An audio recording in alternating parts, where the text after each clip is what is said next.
you. This has been an action-packed morning already. And it's going to continue to be an action-packed morning because we have an old friend of mine, Jimmy Shubert.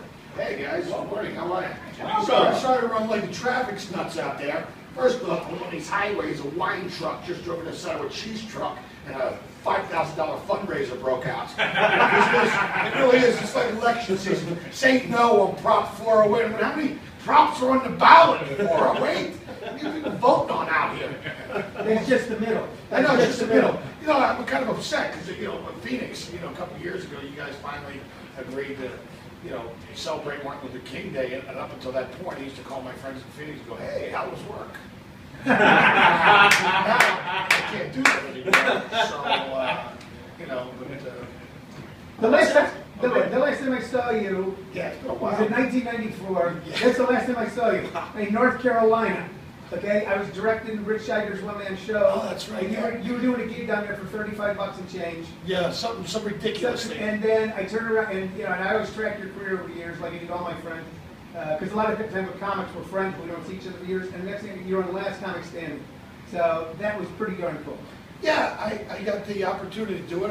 I'm glad they brought it back. You know, Wanda Sykes brought the show back after 3 years, and Wanda's like a real comic, so it's like, you know, all right, maybe this will work out, and that's what they wanted to do. They wanted to put the comedian's process on display. It didn't make anybody look bad. They made everybody look pretty good. I thought it was great for stand-up comic, and what's great for stand-up comedy is great for comedians. You know, it was fun to do. And Roseanne and Russell Peters and Keaton Knight Wednesday. If I had 3 judges you could respect, right? Yeah, you funny, know? all funny people. Yeah. It's crazy you bring up Wanda. I mean, this is an action-packed weekend here in the Valley of the Sun. You guys are head-to-head against each other. Well, you guys are doing. Plus, you got just like 9 comedy clubs here. I know we're booming. You know, it's ridiculous. There's a comedy boom going on here. You happen to be 16th in the nation in candy, though. You can't get away. I mean, Phoenix needs to step up their Halloween game. Really, you know, it's like 16th in the nation. Come on, step it up. Yeah, but we got the clubs. You got the comedy. Andy, where are we? You know, you just don't do stand-up comedy. You're also a good actor. I tell you, I was working at the Riviera Hotel in Las Vegas years ago one time, and after the show, I decided to go see a late movie, and at midnight, I went to see a movie, and I go, I don't know what this movie is, but I like the title. It's called Go. Yeah. And I'm watching a movie that takes place in the Riviera Hotel while I'm working at the Riviera Hotel, and then all of a sudden I'm watching Jimmy Shubert. And I go, I'm feeling either very blessed or very ripped off. I don't know what's going on here. Yeah, that was, you know, not a lot of people notice I'm actually a methadone actor. That's my motivation. Oh, I know it, I know it. No, but yeah, that was like my first big thing. I had like a development deal with Fox, and I was trying to develop a sitcom idea, and this movie thing came up, and it was Doug Liman who did Swingers, who's done Great Mr. movie. Smith, he's done, you know, and he's, and we shot in Vegas. It was actually kind of cool to do that. It's a great little cult film that, you know, people who like it, really love it. I mean, people still show up at the show and go, "You say my go thing?" And I go, "Yeah, sure." How do you like doing films? I like doing it because, you know, as a comic, you know, you kind of like the single entity, but if you join the Screen Actors Guild, then you're in the union, then you get your health All the insurance, benefits, yeah. and then you get residuals, you get back to the credit union. I mean, it kind of feels like I'm connected to something, you know. Otherwise, you're just this kind of lone wolf out here, like a truck driver. Got to do a drop all over jokes and, you know, what better makes there, Arizona, you know, you're driving through the, you know, so it's kind of cool. But I've had a couple good years where, like, you know, you do 50% acting, 50% stand-up. I was just at the Comedy Store, and Judd Apatow, Yeah. who's back doing stand-up now, and I asked him, I said, why? He goes, man, I was working my butt off on these movies, you trying to do these films, not embarrass yourself and stuff, and I spent a whole year on editing and whatnot. He goes, then you show, you know, I was missing the connection to the audience. I mean, Judd used to do stand-up back in the day, I know Sure. but He used to book a gig in Temecula, California. He was the opening act, I was the feature act, Fred Shoemaker was the headliner. Wow. Shubert. Yeah, it's amazing. You know, it's a long career. You talk about Last Comic Standing, but I mean, you know, Rocky Laporte. Sure. You know, Rodman. I mean, I like the direction they went with the show this year. They gave because I know a lot of guys wouldn't audition for the show because it's kind of a youth-oriented thing. But this particular year, they went with a bunch of comedy vets, and I was really happy that they did it because D.C. Benny, Rocky Laporte, you know, Rodman, Mickey Cartman. So these people have been doing it for a while. Hey, I want to mention this. Jimmy Shubert is our very first guest from Rick Bronson's House of Comedy. He's the very first we've had. We're very happy to have you here. Rick Bronson's a great guy, and he has a beautiful club. It is a gorgeous club, man. I mean, people, they're only on their 7th week, but Rick's a great guy.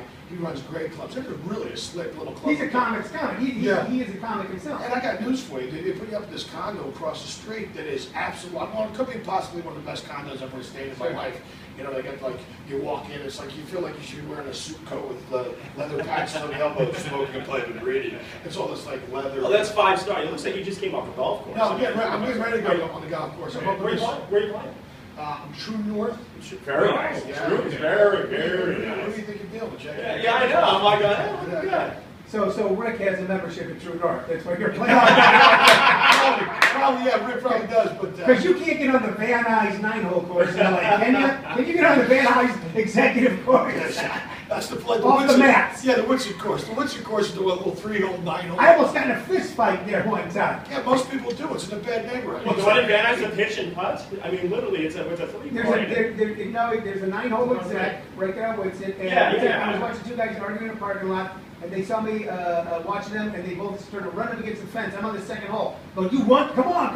And finally, I'm with 2 musicians, so I'm helpless. Right. There's no one to help me. I look at 2 musicians. I go, I'm going to go fight these guys. And as I started walking, going, then they freaked out and left. And I go, I'm playing golf for God's sakes. Yeah. And I'm being threatened. I But must that be golf Van course, you Nuys. can wear jean shorts and a cutoff. That's why I can play Yeah, I know. That's what I'm saying. We That's got that what one. Jimmy and I were playing. that. No, I'm like, what are you doing there? I want to talk more about the club that he's going to be at because I want people to know about this club. Yeah. I want them to see Jimmy because Jimmy's a very funny guy, and it's in the City North area, and it's on 5350 East High Street. Yeah. All right, and if you go there, it's like a faux city street and Blue Martini's. Blue Martini, I was going to say, yeah. Yeah, There's it's a like lot. the Mellow Mushroom. They do a reverse happy hour there. I mean, after the club, you walk down, they give you a happy hour price. It's a really cool little area. And I'm really, you know, you're right. Ricky did a great job with that club, the designing. He really spent his time with it. Yeah, he does, but he has clubs in Edmonton, Canada. He has clubs in Minneapolis. He's getting ready to open one in Jersey. He does good clubs. So.